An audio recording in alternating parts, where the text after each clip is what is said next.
All right, well, hello everyone, and welcome to this webinar hosted by the Section on Democracy and Social Justice of the American Society for Public Administration. This webinar is titled Promoting Ethical Competency in Public Administration, Part 1 of a 6-part DSJ webinar series on ethics education. My name is Sean, and I am serving as chair of the section.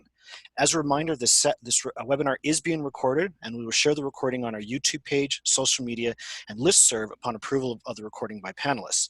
I'm going to be remaining largely off camera for the duration of the webinar, which just makes it easier, so just in case you're wondering. We are privileged to be joined today by 4 amazing panelists. We have Dr. Agatha Caraballo of Florida International University. We have Dr. Carole Jurkiewicz of the University of Colorado, Colorado Springs, Dr. James Svara of the University of North Carolina at Chapel Hill, and Dr. Wooldridge of Virginia Commonwealth University. Earlier today, if you had RSVP'd by 10 a.m. Eastern Time, we sent you 2 documents. One is a recent piece by Drs. Svara and Brene on the importance of social equity in PA, and the other is a profile of Dr. Wooldridge in the recent social equity focused issue of PA Times. So before we get started, we just have a couple of contextual comments to make. And we in the section and our panelists have really been thinking about how the need for administrators to be ethically competent has hardly ever seemed more necessary.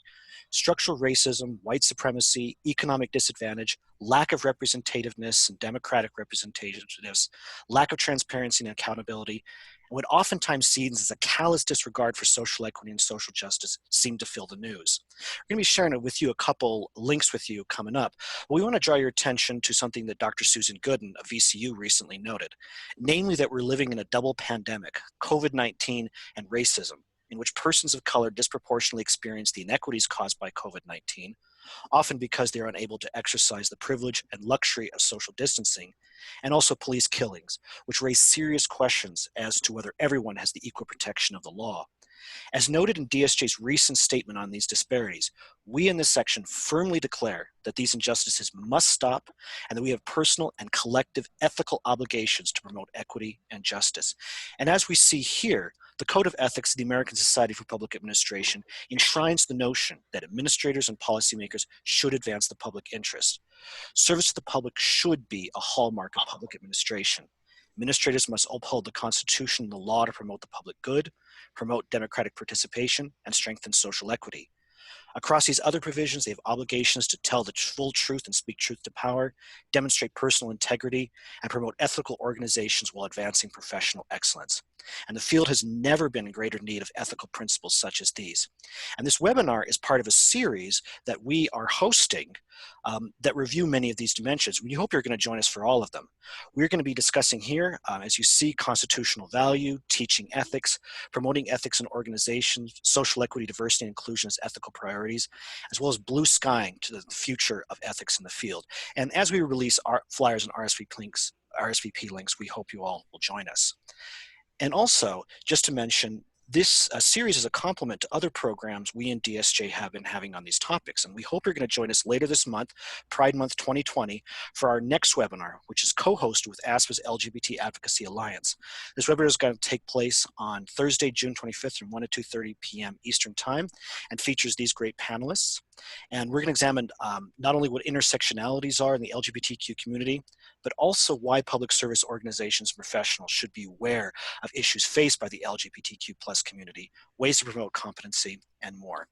And additionally, this series on ethics is running alongside our series on dismantling white supremacy in public service organizations and society. We had our first webinar yesterday, and I recognize many of the names on this list as you're being there yesterday as well, so we thank you for joining us again. And we hope to share the recording soon.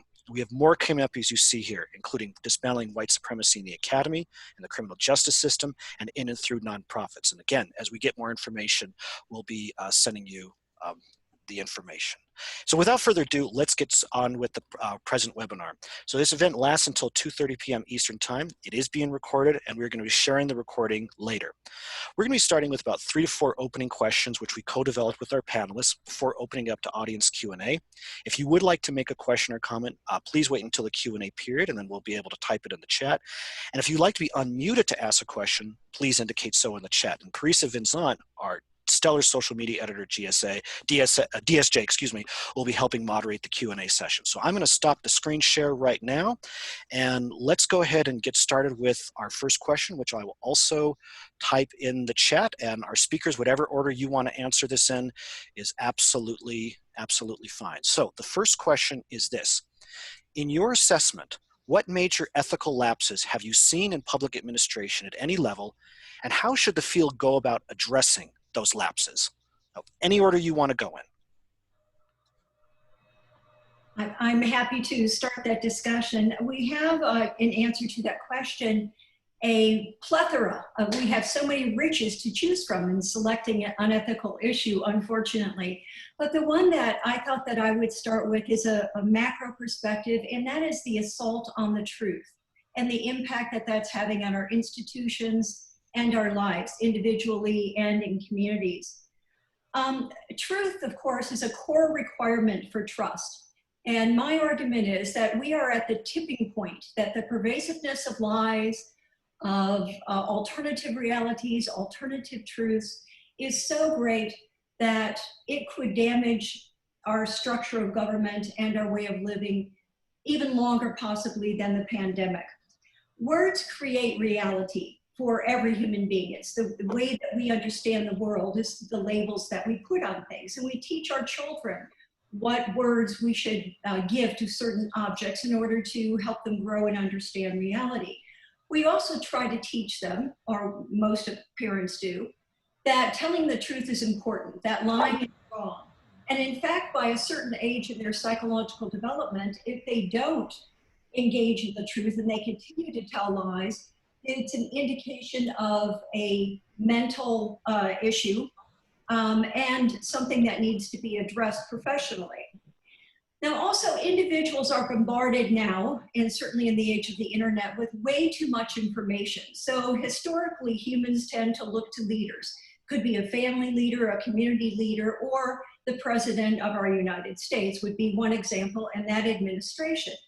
And we have trusted historically, we have trusted our leaders to tell us the truth and to lead by moral example. When truth is now a lie, and lies are the truth, or at least that's the way much of the discussion is structured, that we have alternative facts, we have untruths and doublespeak, we have disinformation and versions of the truth and disclaimers and alternative truths. It sounds very Orwellian. You might recall the phrase in 1984, war is peace, freedom is slavery, ignorance is strength. We need a basis of truth in our organizations and in society to function at just a very basic level. We have to be able to trust those in our family, our significant others, institutions, businesses. To get things done, we have to have a basic level of trust. And when the distrust increases to a point where that becomes impossible, then not only our reputation as a country, which I'll get to a little bit later, or perhaps we will in the discussion, but also just interacting with others. To what extent can we trust anyone now is a big problem. The percent of individuals in the US who trust the government now is at the lowest ever, 7%. Prior to, this is the federal government, prior to Watergate, that number was 98%. And the deterioration over time with wrongs and individuals such as Nixon, who did a lot to damage the reputation of the federal government, and the situations that we're facing now, it is increasingly damaging and alarming. So there are lies of commission and lies of omission. Lies of commission are when an individual intentionally tells a falsehood, and omission are when the individual leaves out parts of what is the truth and should be included. And as Lenin told us, a lie told often enough becomes the truth, which is very disturbing, of course. Individuals, less than 4% of individuals, well, actually in every country, are guided or driven to be truthful and moral because it feels right inside, because they're just driven by this moral obligation. Most individuals will be truthful, moral, trustworthy only if they think that there is some sort of repercussion if they do wrong. So they might fear a higher power. They might feel perhaps legal repercussions. They might feel that their reputations could be ruined, but they are driven because of the external punishment. If we see individuals who are lying, and individuals we look upon as leaders, and they lie over and over again, and lies become elaborate, and those who tell the truth are punished in some way, what individuals learn is that there are no consequences. These individuals stay in office, they're not impeached, they're not struck by lightning. They seem to be going on as people generally go on in life, so there's no repercussions. So individuals in that circumstance feel freer to lie themselves. We look up to how we should behave, we look to the leaders. So individuals who are telling the truth are being bullied. They're much like the Amarada in organized crime. They're made an example of if they tell the truth, so they're ostracized.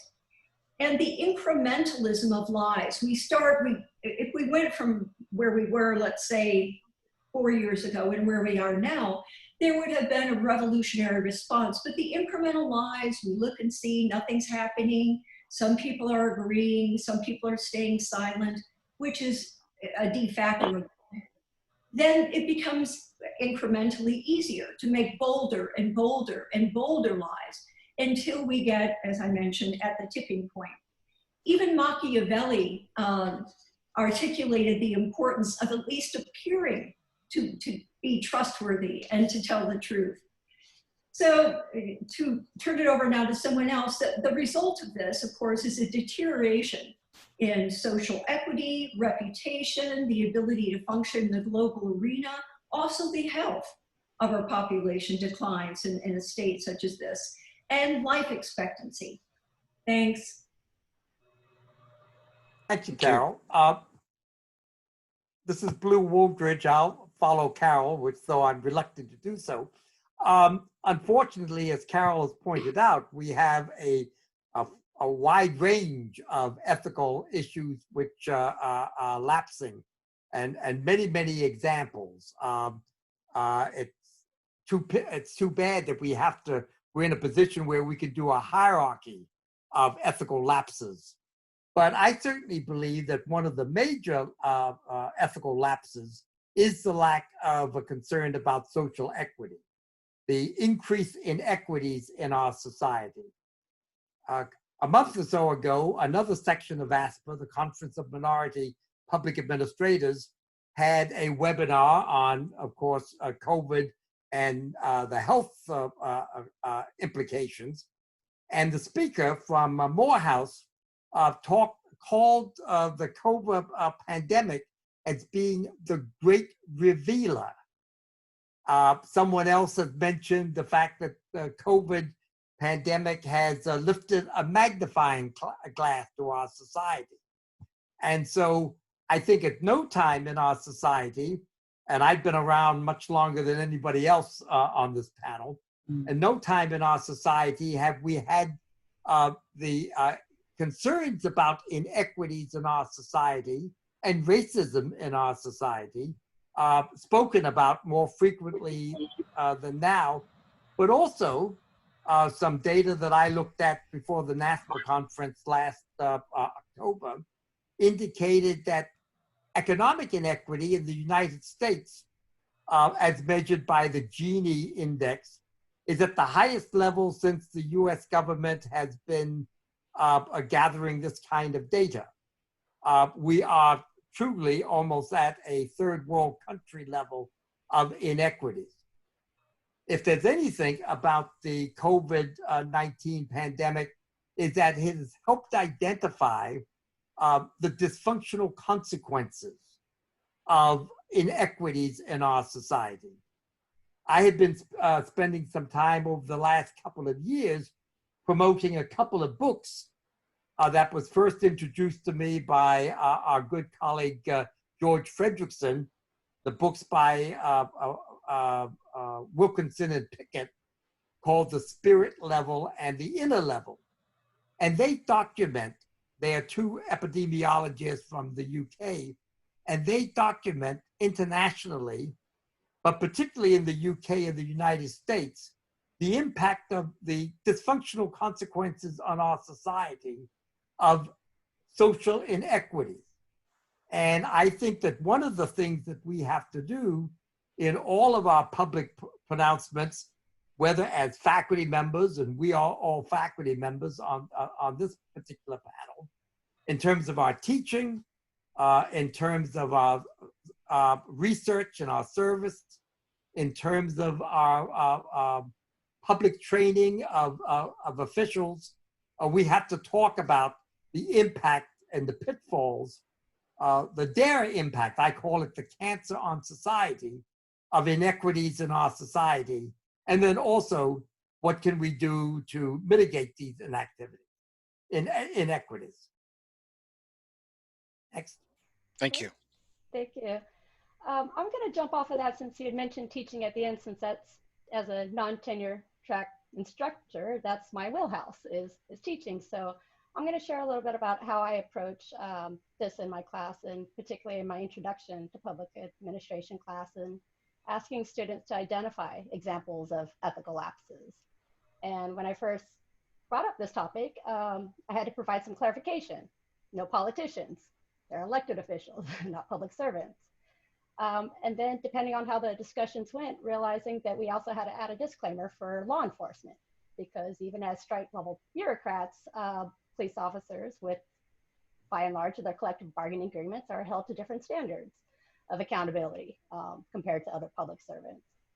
And then as the years went by, expanding it not to just to focus on those ethical lapses, say the example of a code enforcement officer taking kickbacks, cutting quarters, things like that, but also highlighting the good examples, the highly ethical behavior, the whistleblowers, those, you know, and I thought about an example that just was in NPR just the other day of the Florida data scientist who was fired for not manipulating COVID-19 data. So when we talk about ethics, trying to, at least in classrooms, helping students to identify examples, but not just to point out the errors, but also to look for where were the lapses, where are the policies and procedures that weren't covered, where are the safeguards, you know, how can we use these examples to make improvements and avoid these lapses again.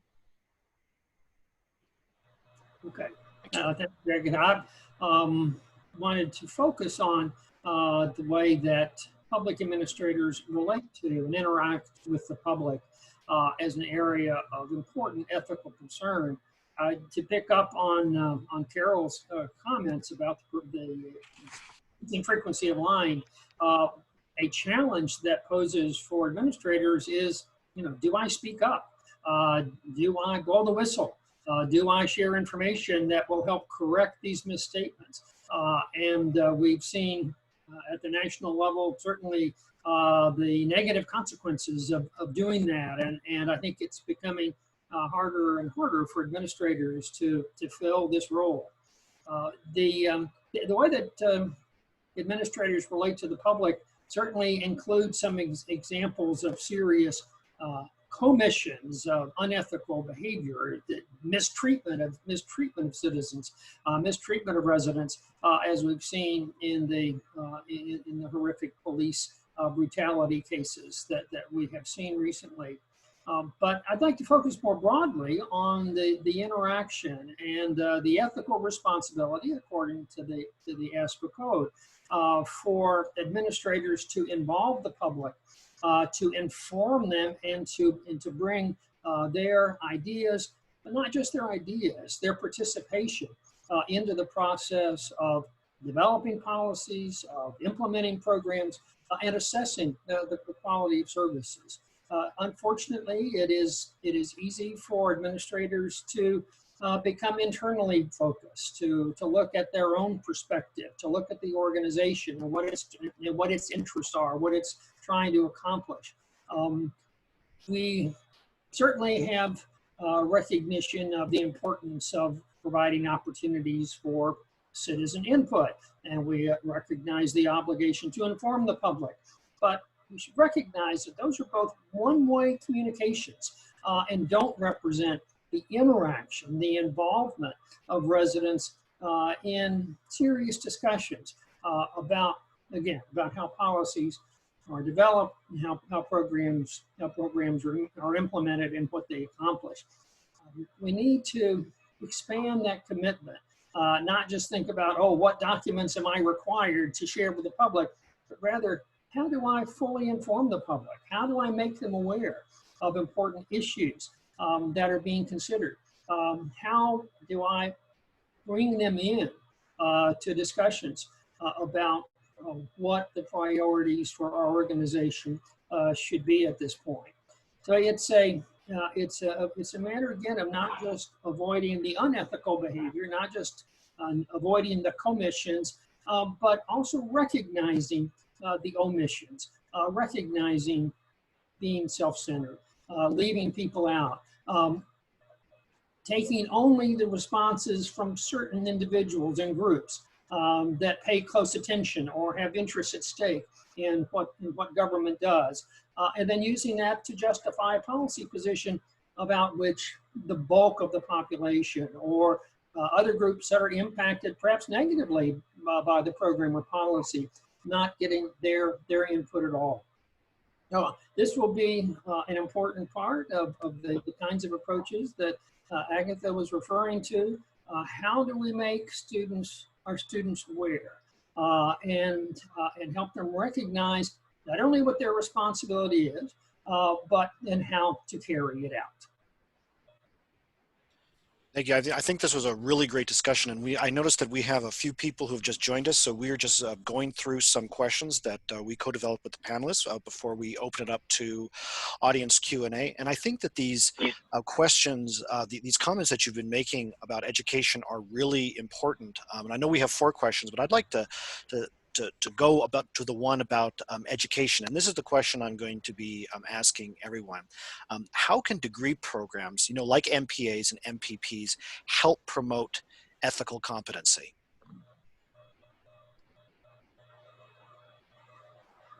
This is Blue. I'll start off on that. Jim, I know you had your hand up too. I think it's a major responsibility. I happen to be one of the 3 co-chairs of NASPA's Committee on Diversity and Equity. And so we spend a lot of time every year, or throughout the year, talking to our colleagues at NASPA, the Schools of Public Policy, Administration, and Affairs, about how we can spread the word of the importance of an equitable society through our teaching and our research and our writings as academicians. It was funny, I've been interested, all of you have a copy of that ASPA PA Times from last year, where they interviewed me, similar to what we're doing today. And I pointed out that I've been interested in social equity since I grew up in Lexington, Virginia, as a poor colored person living in a section of town called Mudtown. And it was Mudtown because we didn't have paved roads or good drainage. And so every time it rained, our neighborhood turned into a sea of mud. And so I've been interested in issues of inequities most of my life. But it wasn't until I started my doctoral program that I read Fredrickson's article in Public Management, 1971, dating my age, where he talked about public administrators need to develop a compensatory social ethic of making sure that when we divert from an equal distribution of government goods and services, we would do so in the direction of removing the inherent disadvantage of being poor. And I've been therefore interested in the study of social equity. I discovered, looking at my CV, that the first time I made any reference to social equity in my own work was at a COMPA conference in 1984, Bill Lewis's conference up in Long Island, where my presentation was on integrating social equity into the MPA curriculum. I haven't a clue what I talked about at that point. There weren't any standard definitions of social equity like we have so many now. But I obviously said something, and I've continued doing that. So I think we have a major responsibility. Some people will claim when we talk about these social issues, particularly progressive social issues, that we're indoctrinating our students. And yes, we are. We're indoctrinating them to be ethical. We're indoctrinating them to be economical, efficient, and effective. And being concerned about social equity is just another form of our indoctrination.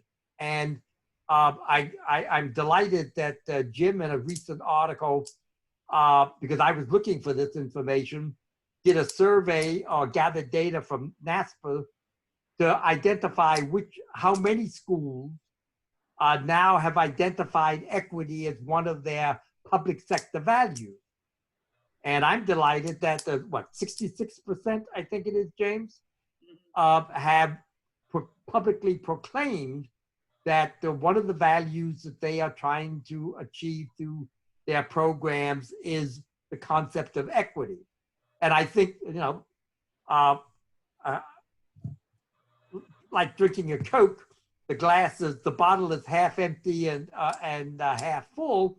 I think we're more, certainly in the years that I've been an academic, which is for the last 50 years, we are more concerned, and there are more indications and addressing the issues of inequity and what are they and the consequences of them than ever before. But still, there is still so much to do. I know the New Testament says something about the poor you shall always have with you. Well, unfortunately, I fear that inequities we shall always have with us, but at least we can do our best to reduce them. Thank you. Anyone, please feel free to go next. Well, I think one obvious approach is to teach ethics, and I'll just alert Carole that if she can dredge up the research she has done on how many public affairs programs offer a course in ethics, I think it still shows us that the recognition that ethics is central to the way that we prepare students in public affairs is still not widely accepted throughout the field. In that research for that study that Blue mentioned, my co-author and I found that there were only 2 out of like 125 programs when talking about their values, talking about their how they approach the core competencies that they are required to promote by NASPA. There are only 2 programs that mention codes of ethics, it's just there's been this movement away from the recognition of and acceptance and promotion of certain major ethical principles that are summarized in the ASPA Code of Ethics and other codes. So there needs to be more attention to teaching ethics itself, but then I'll come back later to another important theme, and that is integrating ethics in all other core courses. And that's actually, I've done, as Jim mentioned, research in this area. I'm very interested in not only what type of ethics instruction is most effective, but who should teach it. And there is quite a bit, I'm not saying it's a barrelful, but quite a bit of empirical evidence on what works and what doesn't. And having a required course as a necessary part of an MPA curriculum, like they have in the business schools and some other schools in colleges, is important, as well as integrating it into other courses. Also, we have issues where the individuals teaching ethics most often do not have education in that area. There are many studies that recount individuals who teach religion in the course, or who tell students what they should think and what is right and wrong, or who hand them a case and say, well, just talk about it without any facilitation. So it's not only that we need a required course of a certain length of time. We know that the number of contact hours matters. We've measured short-term versus long-term impact of ethics instruction. We know that ethics instruction done in the manner that I mentioned some individuals have approached can actually decrease a student's level of ethical reasoning. So it can have a depressive effect depending upon how they teach that course. We know the things that work. We, at least thus far, the studies have shown that what works is that the individual has a background and an education in applied ethics. So not just a theory of a theoretical philosophical ethics, which has its place and is important, but the students don't leave the course knowing how to apply it or what to do in their organizations.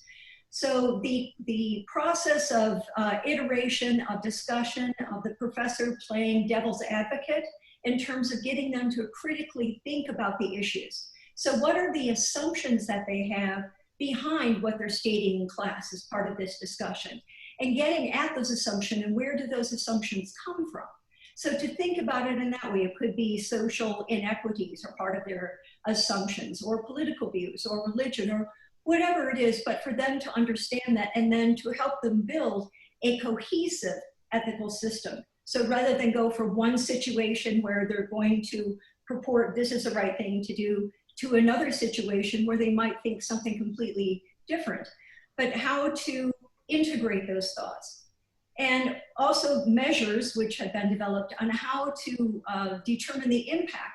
There are pre and post measures at the beginning of a course and an end of a course, where we can measure the effectiveness of the education that occurs in between in terms of the way that students think about ethics and integrate ethics. Then there are shorter term and longer term measures into their careers, both individual survey measures and proxy measures. But it's critically important, of course, to have this dialogue. And if the individual has this expertise and is teaching this particular, hopefully required course in ethics, could assist individuals, let's say, who are experts in finance, but to assist them in how to discuss that, to give them a framework for how to discuss it in their areas. And so it can be integrated across the curriculum and reinforced throughout one's degree program, I think is essential. Excellent, thank you. This is interesting because this came up recently a couple of years ago when we were redoing our curriculum, and especially our undergraduate program, and realizing that we wanted to differentiate between our master's program. So both classes, our undergraduate and our graduate, both required ethics courses. But as we had to scale back for some accreditation, we realized we did want to get rid of the undergraduate ethics, but there wasn't enough space in the curriculum. So what we instead was, we looked at how we could make connections and prompt discussions of ethics in all of our core courses. So in relation to budgeting, to HR, to research methods, statistics, how does ethics fit in? We still have an ethics course, which is a requirement for our undergraduate leadership certificate, and it's our most popular elective course. But again, they're going to get that into our MPA program, but we also found that it was a great feeder for other majors to learn about public administration, people who took this leadership certificate and learned about our major public administration.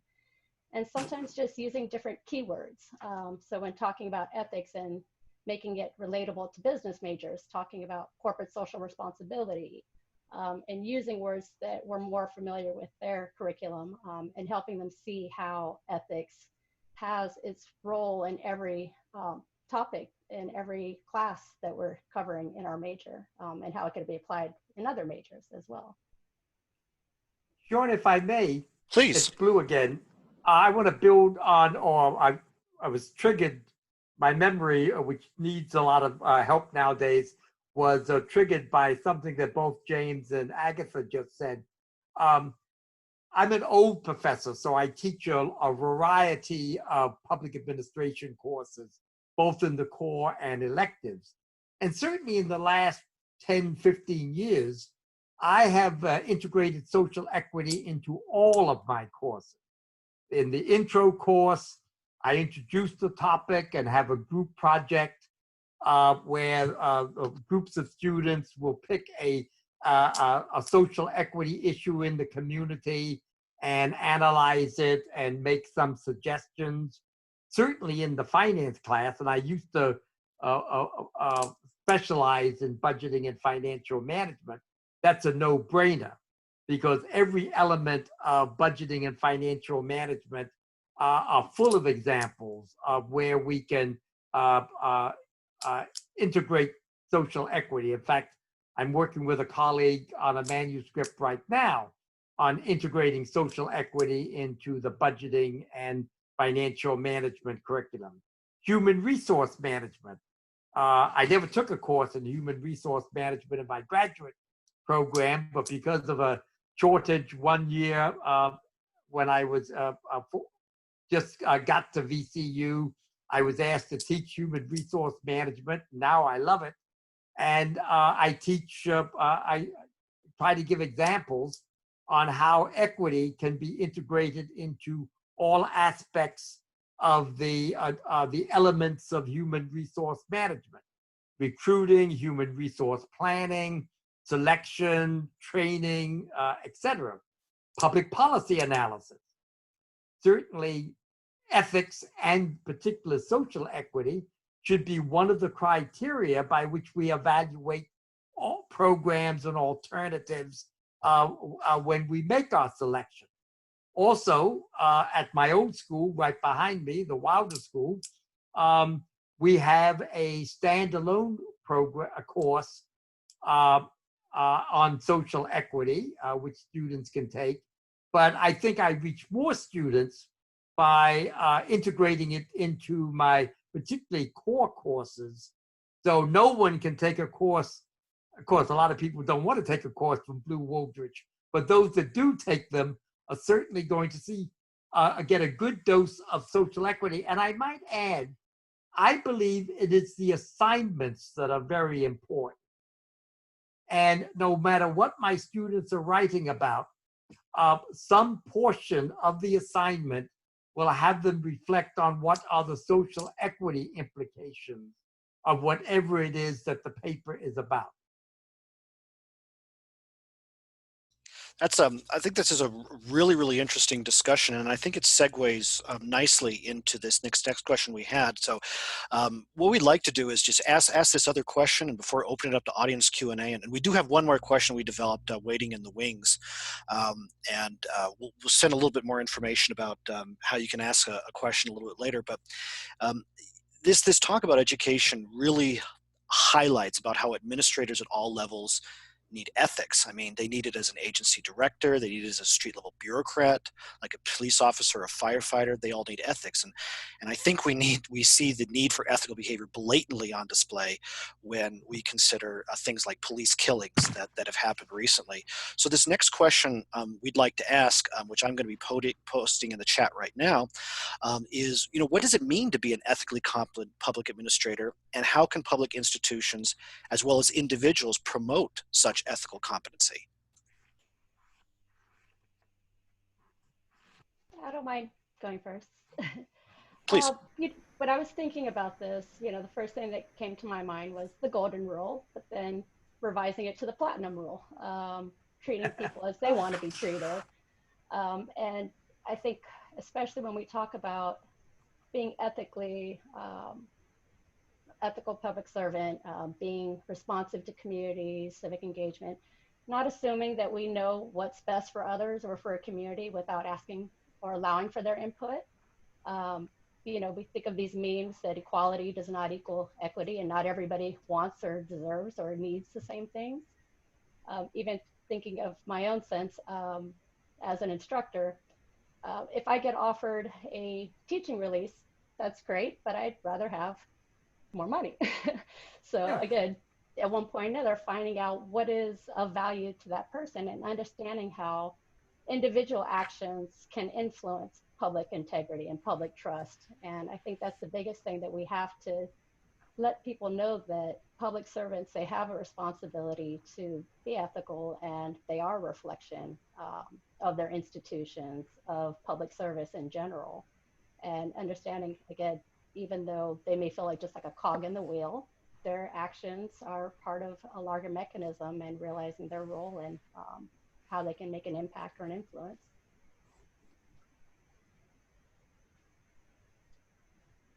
That's great. Coming in on that, then this is Carole.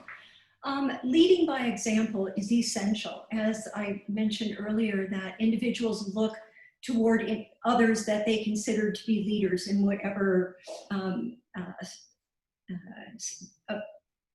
whatever circumstance presents itself. So whether it's the president of the US, or it's the head of their household or their community or school, but to not only say what one should do, but to actually lead by example. So to treat others equally and enforce the policies, procedures that have been instituted both fairly, and ensure that they are dynamic in nature and reflect the values that the institution wants to present to others and wants others to follow. So that is essential. There are different ways to measure ethical competency. Some of them are focused on transparency and accountability. Inspectors general have such a key role in being an objective outside source to keep people accountable. Not anymore. I know this. This is one of the issues, one of the many unethical issues we could choose. But that oversight is essential. Finding a way for individuals to voice, as Jim said, their objections, or to reveal what's going on, and to stand for what's right, and to protect them in so doing. Again, another issue that's becoming increasingly more difficult in this current government situation that we have. But those measures are important. Making sure that what we, if there's an individual, let's say, who's a relative of someone in power, or who has a lot of power, to hold them to the same standards as one would an entry-level individual in that organization. So it's a difficult position to hold, particularly in an environment where, again, truth or lies, lies or truth, people are bullied if they speak the truth. But without that, the message is not getting through. It's been interesting watching the change in NASPA's approach, the National Association, it used to be National Association of Schools of Public Affairs, when those letters actually meant something. But before 2001, one of the core competencies in ASPA was to learn how to be an effective ethical leader. That was dropped. There's been a shift to introducing public service values, but it is this range of values that are not necessarily connected to principles, to actions. The core competencies in NASPA, now the closest it comes to a competency that deals with ethics is to articulate, apply, and advance a public service perspective. Well, now that's important, but that's also quite big. And there is some recognition of the kinds of overlap of important ethical topics with the teaching of core courses in key skills, knowledge and skills that Carole and Blue have mentioned. But it's not necessarily, that connection is not necessarily made. I think that we should call upon the teachers of all other core courses to identify what are the ethical issues that arise in connection with the area that we're studying. Blue mentioned lots of examples with regard to equity, but that would be true with regard to involving the public, would be involved in upholding the law, but also recognizing and questioning the law if it needs to be revised. So it would be very useful to assemble all the core course instructors and ask them, what are the kinds of ethical issues that you're addressing in your course? So when you teach a course on public management, how do you learn how to not only diversify the workforce, and we've seen more of that, but also promote inclusion with people of all backgrounds at all levels in the organization. If you're in your policy analysis course, how do you collect information from the public that represents all points of view, that reflects what concerns people of all kinds have? And in your research methods course, Are you learning how to measure disparities? Because it is that approach that's going to be the foundation for identifying areas in which action to promote equity are needed. So we really do have to make real this integration of ethics throughout the curriculum and throughout the competencies explicitly in order for the prominence and importance of ethics to be elevated. Thank you. Short, if I may, again, triggered by my colleagues' comments and so on, I discover that I'm energized by great statements and quotes. And I mentioned earlier how I was influenced so strongly by that 1971 article in Public Management by George Fredrickson, where he was introducing city managers, I might add, and got a lot of backlash to the principles of the new public administration. And Minnow Brook won a conference in 1968. And he talked about the fact that we have to recognize that public goods and services can either be delivered well or poorly, and usually how well or poorly they are delivered usually is in response to the profile of the recipient, and that we needed to develop this moral ethic. Well, another great quote, which one of my students used to use as part of her email signature page, was from Charles Darwin. And apparently one day while he was on the Beagle off the coast of Brazil, and he had observed a slave market on the mainland, and he wrote to his family, "If the misery of our poor be caused not by the laws of nature, but by our institutions," and I'll substitute public institutions, "great is our sin." And I think that that's something that we ought to constantly remind our public administrators, that all too frequently it is our public institutions that have caused these inequities and continue these inequities. I'm got a personal negative reaction against online education and artificial intelligence. The movement that we have that nowadays you cannot apply for a government job unless you submit it electronically. And I think of all of my former neighbors over in Mudtown, that would be an impossible chore. I'm very much talking about another statement that ought to mobilize us, and also the new public administration. I've never met Dr. Todd Laporte. Some of you might know him. I gather he's a professor in public policy at Berkeley. But I gather he also was a participant in Minnow Brook 1. And in Frank Marini's book on the introduction to the new public administration, Professor Laporte, before he was a professor, came up with this quote, which has had a tremendous amount of impact on me. And he said that the purpose of public organizations ought to be the reduction of economic, psychic, and emotional suffering, both outside and inside of the organization. The focus on what public organizations the impact public organizations ought to have outside of the organization, I translate leading to the reduction of economic, emotional, and psychic stress. I put under the purview of social equity and what we're doing in social equity, and then reducing economic, emotional, and psychic suffering inside of the organization, I believe ought to be, we ought to develop something I'm working on now, a more humane public sector organization. Words to live by. These are great comments. Does anyone have any follow-up comments to that? Okay, so No, please go ahead, please. One point prompted by Blue's comment about access to the internet and technology.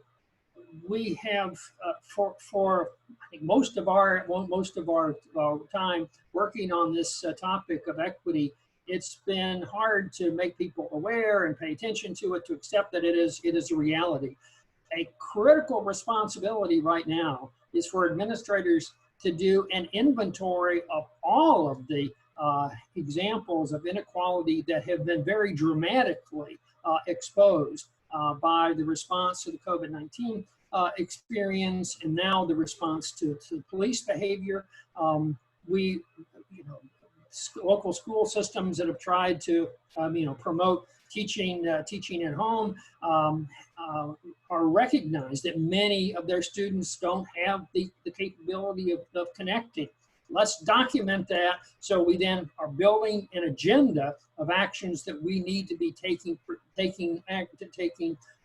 serious action on in the immediate future. Yeah.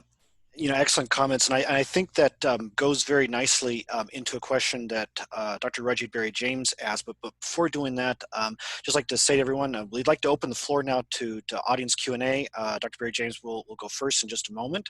Again, if you'd like to ask a question, please type it in the chat. If you'd like to be unmuted to ask a question, please indicate so in the chat. But I also want to take this opportunity. I'd like to welcome to Dr. Richard Gregory Johnson III and Dr. Hugo Renderos, both past chairs of DSJ. They have a really important new piece in Public Administration Review on forgotten populations and Me Too, exactly what we're talking about here. And also Dr. Johnson is going to be a panelist on our webinar later this month on intersectionalities, which is really building off of these. So there's the link to the PAR article, and there's the link to the RSVP for later this month. Dr. Berry-James, I'm going to deactivate the mute on your microphone. I think you should now be able to talk. Thank you so much. Hello, everyone. I hope everyone is well. Hi. Given our circumstances, so nice to be on this webinar with you. I do have a question. I've been on for a little bit of time now, listening to the comments and the experts and the advice that have been shared, but I do want to point out this one particular thing. Some of you know that I, like you, have been actively engaged in the field for at least 3 decades now. I currently am sitting on the executive committee of NASPA. I'm also a NAPA fellow, and I'd like to say that I'm actively engaged in DSJ and ASPA, almost ASPA anything it seems. But my question really is that there's a danger in treating people equally when for centuries Black people have been denied access and opportunity as well as fairness and justice. There's some racially blind policies, programs, and practices have widened disparities in health and justice, economics, housing, education, including what we already know about the digital divide. And so I guess I'm asking a very pointed question: what must be done to narrow the intentional cultural gaps that persist? And these gaps, as you know, have persisted over centuries now. And so I think that in NAPA, the Standing Panel for Social Equity, we are looking at an action agenda. And so I think in response to the current convergence of 2 crises, right? The pandemic as well as civil unrest, or, the state of racial injustice. So what must we do, given that we've been at this for a while now? I've been at it for more than 30 years. Blue and some others have been at it longer than I. What else can we do? What else must we do? What else should we do so that generations that come after us don't say that we were all about the talk and not about the walk? If I may? Excellent, excellent. Please. I struggle with it myself, and one thing that I've now kind of come to terms with, and I guess being promoted now to a senior instructor, and our collective bargaining agreement now gives non-tenure track professors more protection, so I feel like I can speak up now. I've been following some of the hashtags, Black in the Ivory, and reflecting on my own experiences and why I didn't speak up at times. And so now feeling more empowered to speak up where I see injustices, even if in some cases it's calling out my own institution. I'd like to, just for a moment, recognize one of my colleagues who's on the call, Dr. Valerie Patterson, who was recently going to be promoted to the chair of our African and African Diaspora Studies program. And I hope I'm not going up by kind of calling it out there and giving her accolades. But one thing that I've noticed with a lot of these programs is that they don't have their own dedicated faculty. There are faculty from other departments doing double duty. And I think things like this are an opportunity for us to speak up and ask organizations to put their money where their mouth is. I saw a meme recently that diversity inclusion is the academic equivalent of thoughts and prayers. So moving beyond just committees and task forces and having real actionable items and looking for policies perhaps that can be changed to really make substantive change. And that's just in my own institution, but even in my community involvement, serving on, for example, a community advisory board with the Department of Justice overseeing a police consent decree.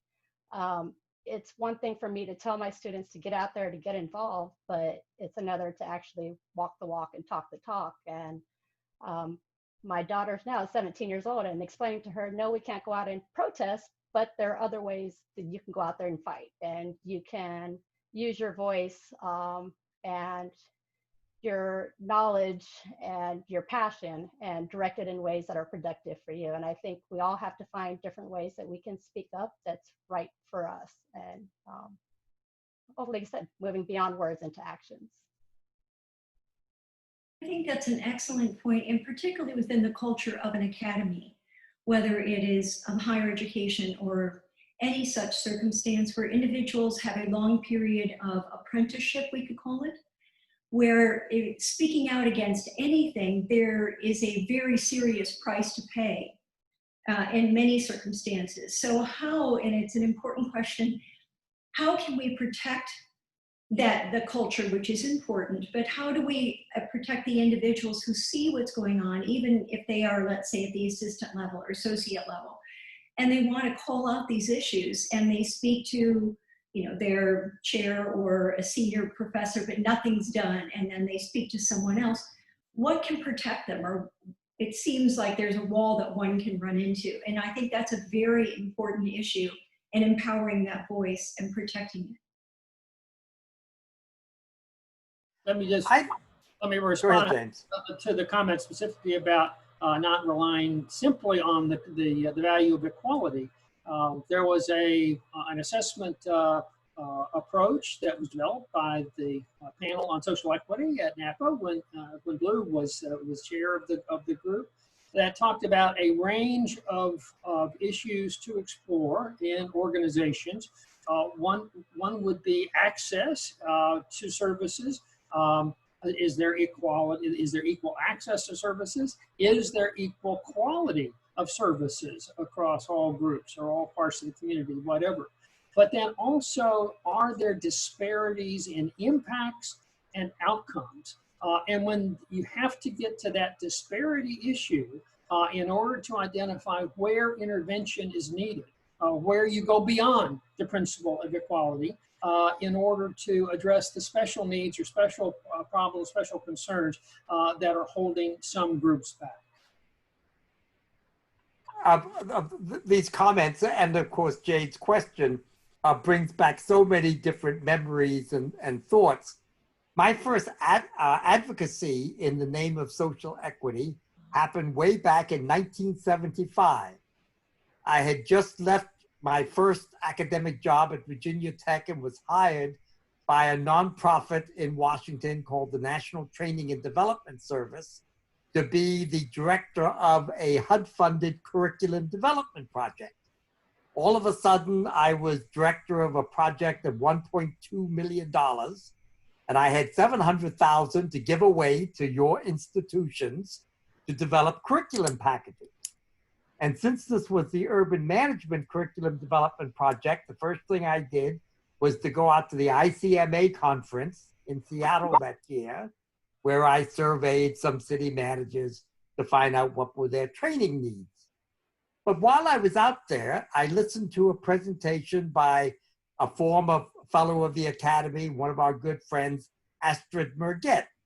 And she was working for the Leadership Conference, the Lawyers Commission on Civil Rights Under Law, and talking about a social equity project she was working on, the uneven distribution of government goods and services that led to the court case Shaw versus Hawkins.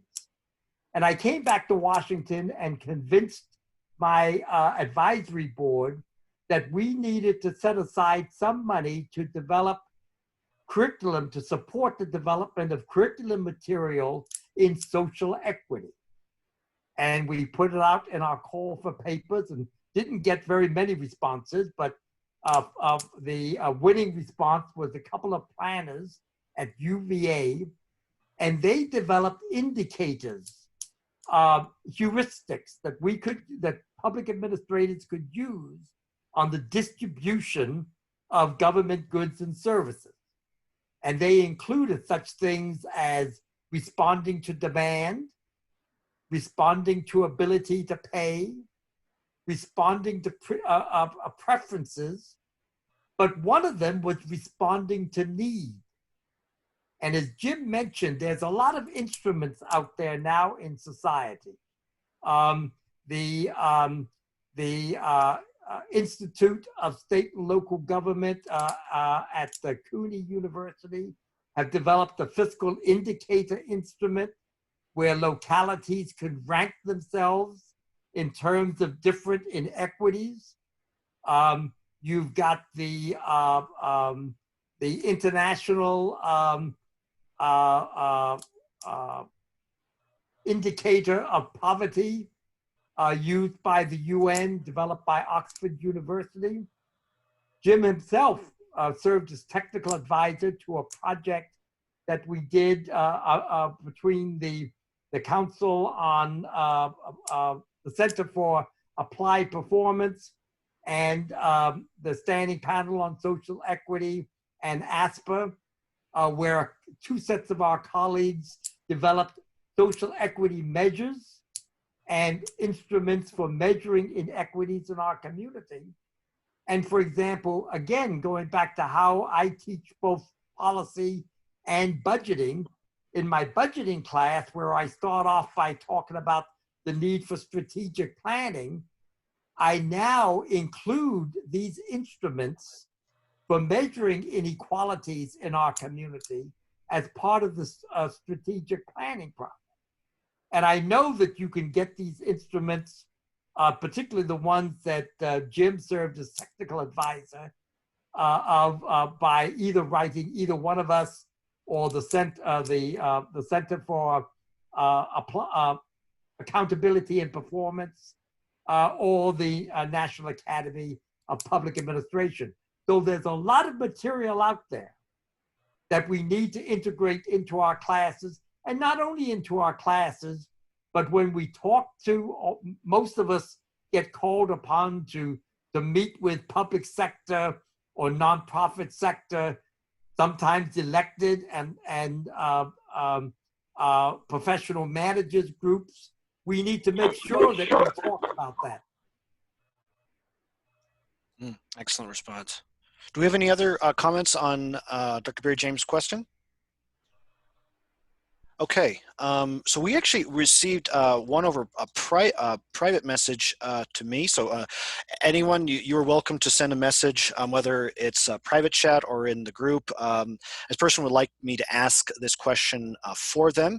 I'm going to go ahead and post the question that I received here. Let me just get it copied and pasted. So it's this. I struggle with the tension. This is what was said to me. I struggle with the tension between how PA is supposed to be technical, rational, neutral, and more, and another tension between how we absolutely need to be advocates for populations in ways that traditional PA does not really capture. I've noticed that students can be really confused, in which they can see themselves as just value neutral implementers.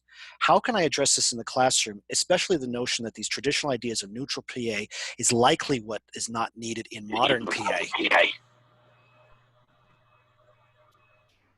And feel free to go in any order you want.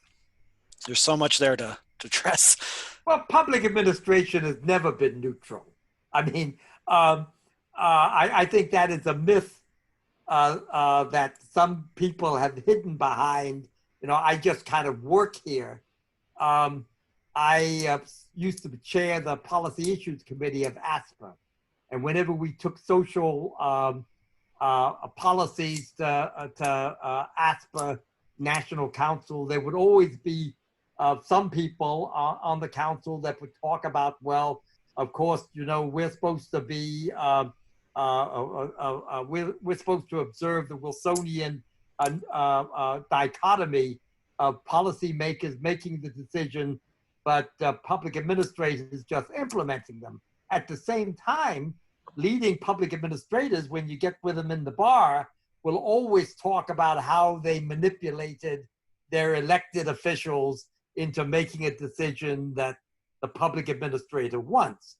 I think the new public administration rejected and led the way to reject the Wilsonian dichotomy. We just need to be transparent about it. We need to let people know when we're talking in terms of our values and when we're talking about what did the latest cost-benefit analysis. I might add, even the choice of the discount rate can distort or influence the decision that we make. So I think we have to admit that we're never completely neutral, but just be transparent about it. Like the code of ethics say that we need to be.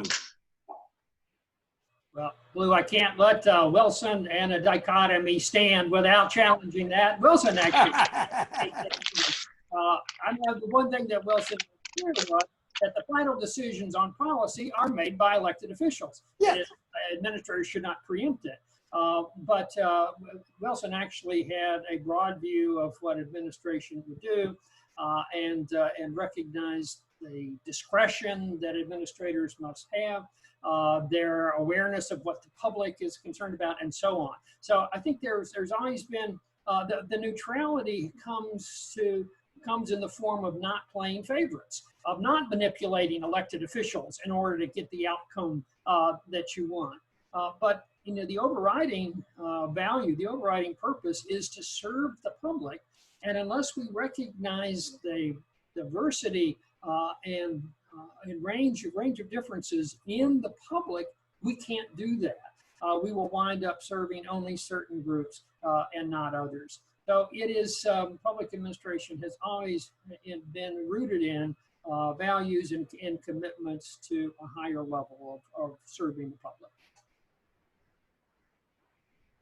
I look at it sometimes in the sense that even though we're not the ones making the decisions, public administrators are often the ones that need to be able to convey their expertise and information to elected officials in order to make those decisions. So I think that the burden kind of lies on public administrators to make sure that they're presenting a full view of policies, and in some cases looking for discrepancies, for areas that need to be revised, because you know, one of my favorite classes to teach is government administration in metropolitan areas, and the module on redlining, and talking about, okay, here we're talking about legality, but it's not the same as morality. And at one point or another, politicians were making the decisions, but ultimately they're public administrators enforcing it and providing the knowledge and expertise that went into the formation of these policies as well. So bringing it back to their responsibility as well to make sure that they're providing all of the information needed to develop fair, just policies, and if necessary, move the needle in terms of reform. Agatha, going back to your point about advocacy for minority groups and so on in the academy, was at VCU for 32 years, and I guess I was president of the Black Education Association 5 or 6 times. It wasn't a very competitive job, but I really believe the development of affiliation groups in colleges and universities are very important to be able to put pressure. Unfortunately, I was not as wise as you and waited and didn't wait until I got some protection before I started speaking out. But apparently I wasn't considered too much of a threat, so I managed to get promoted anyway. But I also think it's important to develop affiliation groups. But I also believe it's very important to develop allies, because the Black Education Association was certainly, and data was very important. I used to make sure that, you know, every 3 or 4 years, I would gather data not only on the number and the percentage, but the ratio of Black faculty to Black students and to all students as a total, bringing in representative bureaucracy and all of the literature on the benefits of a diverse faculty, and hammer on the administration to bring this about, but also reach out to the other groups. We had a very strong women's faculty group, LGBT group. The Hispanic faculty are now developing enough numbers to have some groups. So I think that those affiliation groups are not only important for support of people that are members of them, but also to be able to influence the administration. And now and then universities do some good things. Most of the time they don't. But it's our role to bring it, hold their feet to the fire. Excellent response. Does anyone have any follow-ups to that or additional responses? Okay. We have, okay, oh good, we have Mark Benton just asked a question. Before we get to Mark's question, I'd like to turn it over to Parisa Vinzant.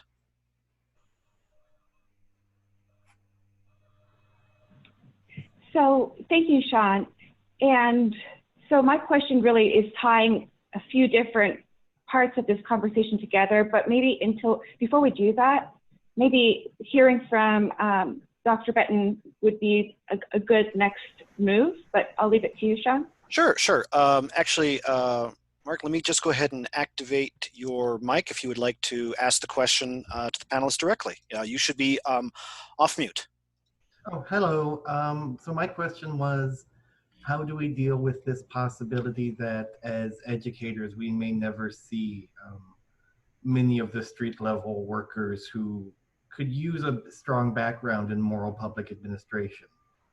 So for example, I'm thinking many police officers may not have substantial education, or those in city government in a good position to embezzle might have an accounting background, but not as strong of a public administration background. Thank you. I'll share one thing that the ASPA South Florida chapter has done, and Jim was part of that. I've been the co-chair for the ASPA South Florida chapter's Best Practices Conference for about 4 or 5 years now. And so what we do with that is we hold a day-long conference, and there's always an ethics panel. And we invite students, community members, practitioners. In our department, we're fortunate that our sister department is criminal justice. So there's a lot of criminal justice students who have our major and minor and vice versa. So when we send out information about professional development, we share them with our sister departments as well, realizing that, you know, there are other departments where there are public servants that may not be getting public administration degree, but realizing, and we share it with our community partners. We work with NOBLE, the National Organization of Black Law Enforcement, the League of Women Voters, the, you know, League of Cities, you know, all kinds of different organizations, realizing that the more we partner with other organizations, the wider net we'll cast. I think also try to help your students recognize that they can reach these other populations through their activities. The importance of training, for example, the importance of assessing ethical culture, looking at these values that we've, these principles that we've identified as important, showing them how and encouraging them in the training activities that they do within their organization to have sessions where you look at how are we doing with regard to involving the public? How are we doing with regard to promoting equity and so on. So you won't get them all in the classroom, but you hopefully will prepare your students to reach out to those fellow members of the organization. I think ethics audits fit with what Jim is saying, social audits and teaching organizations how to use them. And overarching issue is how to use ethics as an organizational strategy, because there are many positive outcomes of integrating and teaching ethics, and there are negative ones for not doing so. But to how to strategize in the strategic plan, how to put ethics in there as an integral focus, I think is essential. I'm not sure, Mark, if you intended the part of the question is we may not see them again as being the need to teach online.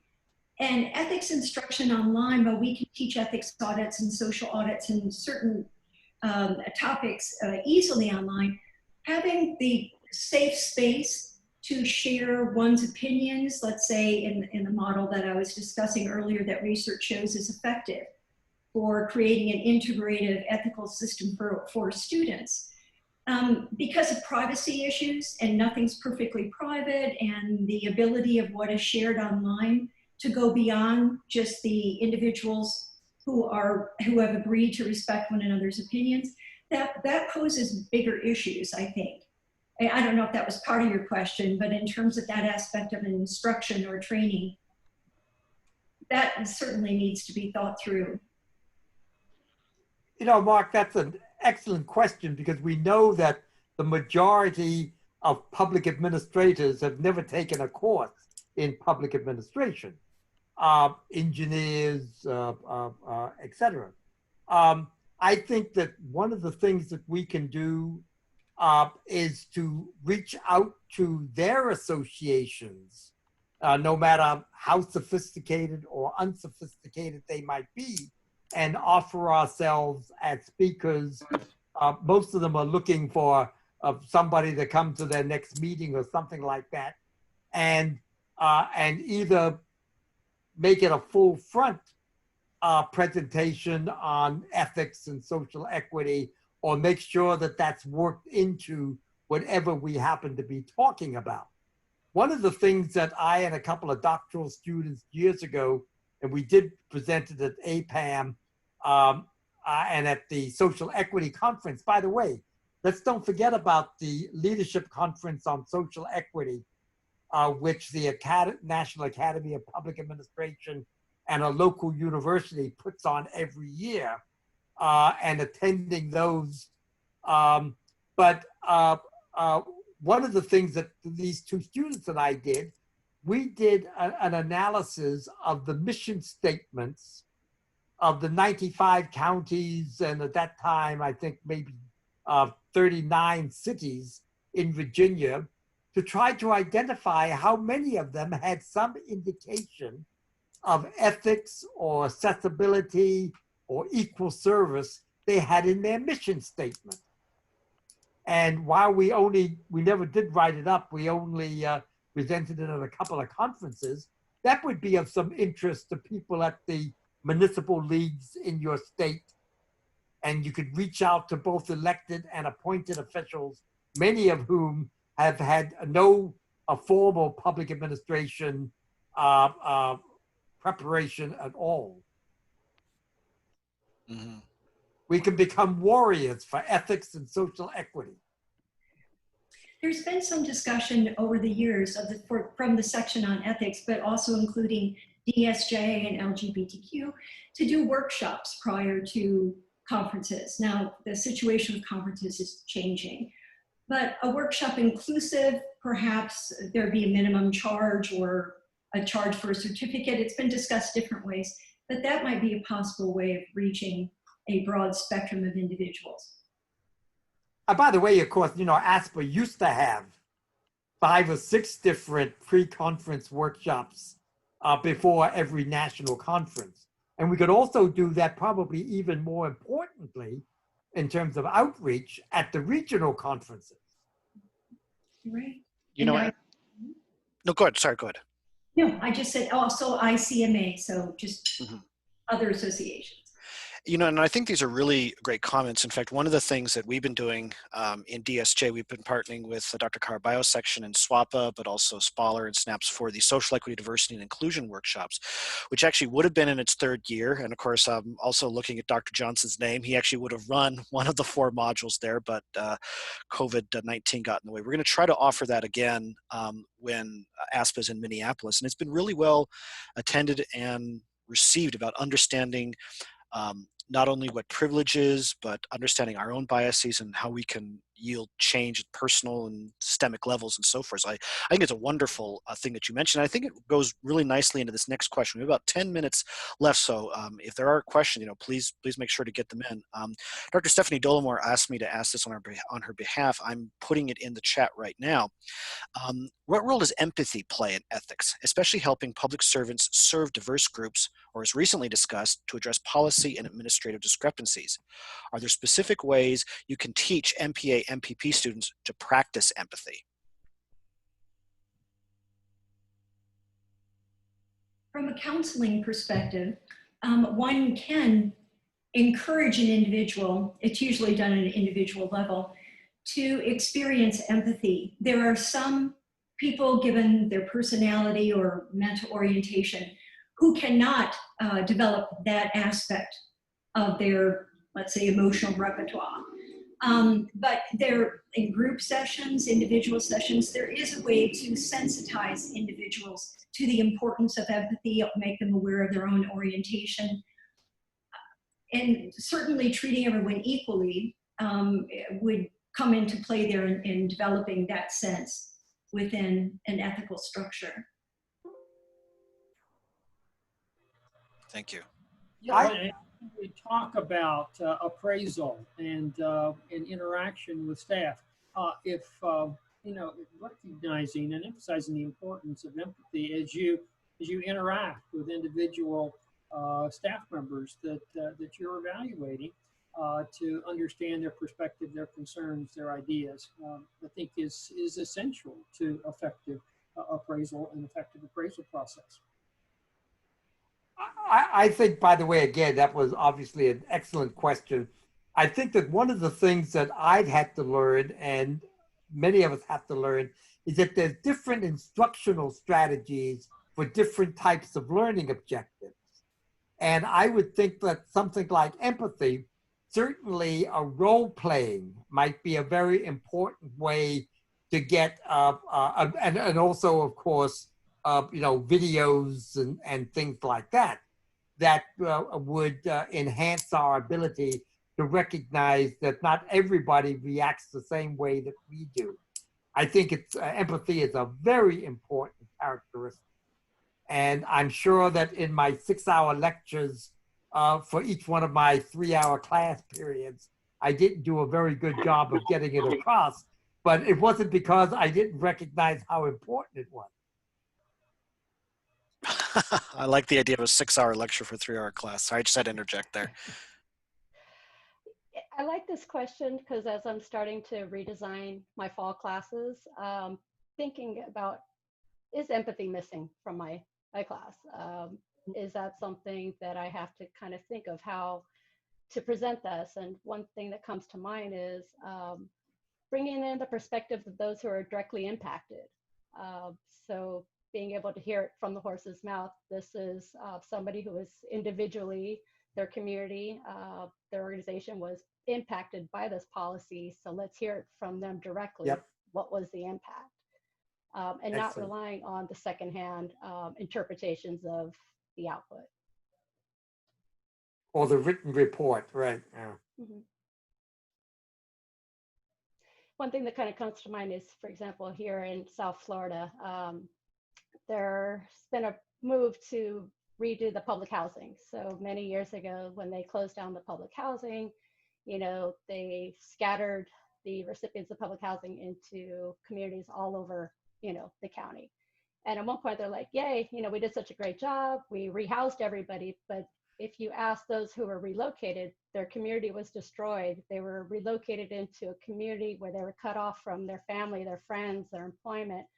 So sometimes I think if we just look at the public administrator's perspective of how their policy is, without thinking of the perspective of how those policies actually implemented people, and hearing from them, you know, was this on paper, looks like it was a great decision, but how did it impact you, is something that we could give people a voice to, you know, express a little bit more empathy and hear it straight from the horse's mouth. Yeah. Excellent. And we had a really great comment from Dr. Chris Norman Major saying, I use HBR guides to emotional intelligence to get to issues of empathy. Looking at EQ has been a real benefit to students in looking at issues of ethics and equity and more. I think that's a fantastic comment. So we have about 5 minutes left. And with that, I would like to turn it over to Parisa, who I think is going to we have a few different strands together. So Parisa, the floor is yours. Thank you so much, Sean, and thank you to our fabulous panelists and to all of our wonderful and energetic participants.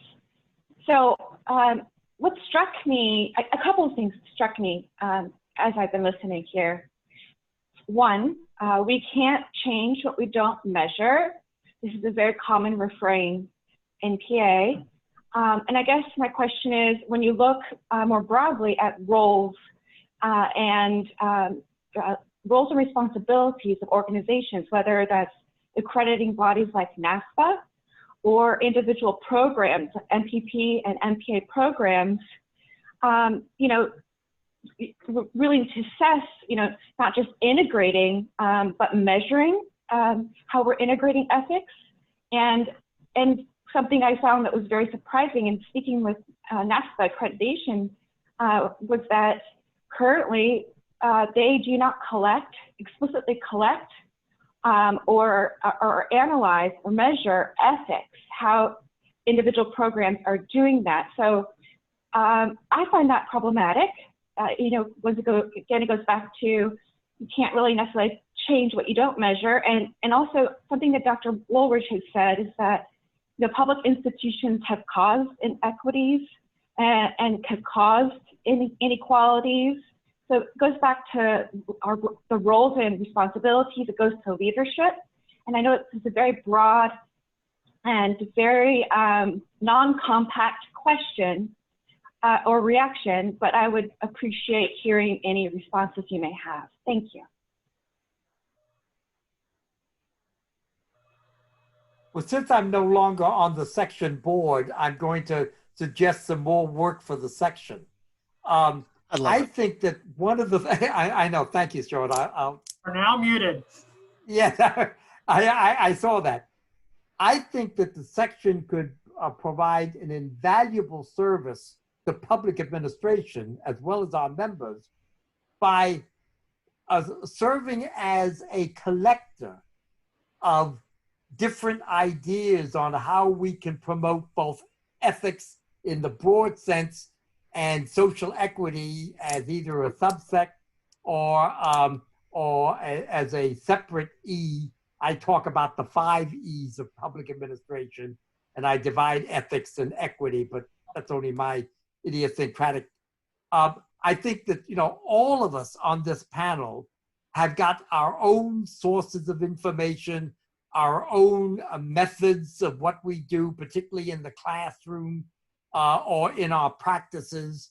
And if you could, if the section could set itself up as a collector and a disseminator of different ways of measuring, implementing, disseminating information about ethics and social equity, I think it would be a wonderful service.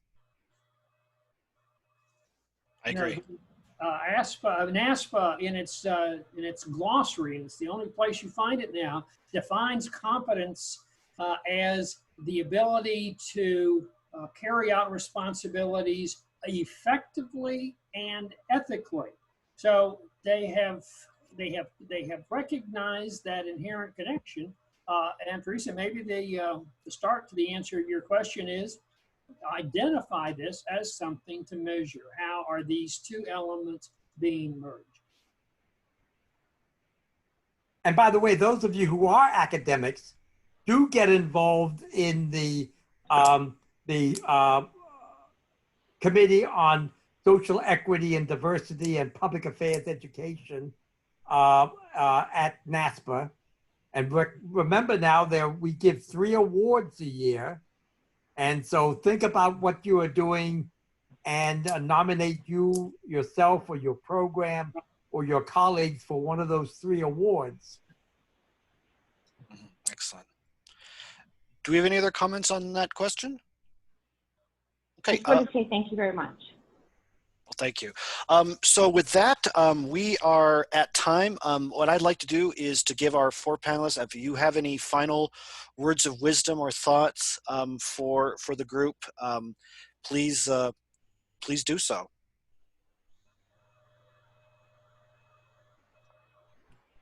Thank you for letting me join the rest of you. I'm honored to be a part of this very important discussion, and I wish you all stay safe and well.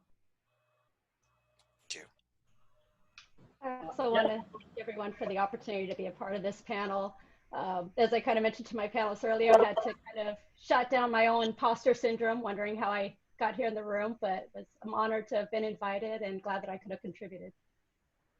Thank you. Yes, thanks. It's been a great discussion. Thanks for the opportunity. And keep at it. Keep at it. I certainly would like to thank the leadership of the section for setting this up and bringing this all together.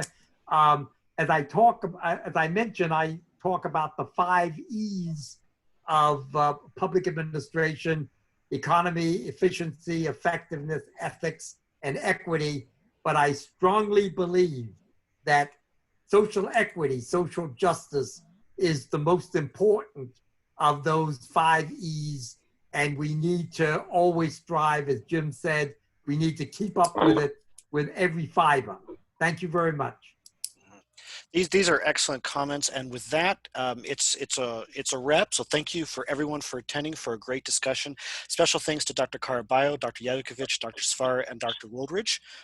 We will hope to have the recording of this event released soon, and we also hope that you're going to join us for our next panel on June 25th on LGBTQ+ intersectionalities, which we are co-hosting with ASPA section on LGBTQ Advocacy Alliance. You can see the RSVP link here, and I think as we close, we'll just end it the way we end all of our webinars, with an entreaty about it being our ethical responsibility at personal, group, organizational, systemic, or societal levels to promote the public interest and, of course, to foster equity and justice. And let's make sure to keep these issues not only on the radar, but acted upon and improved. So thank you all. It's been a wonderful event, and we hope to see you again soon. Be happy and be safe. You too. Thank you, Sean. Bye, everyone. Bye.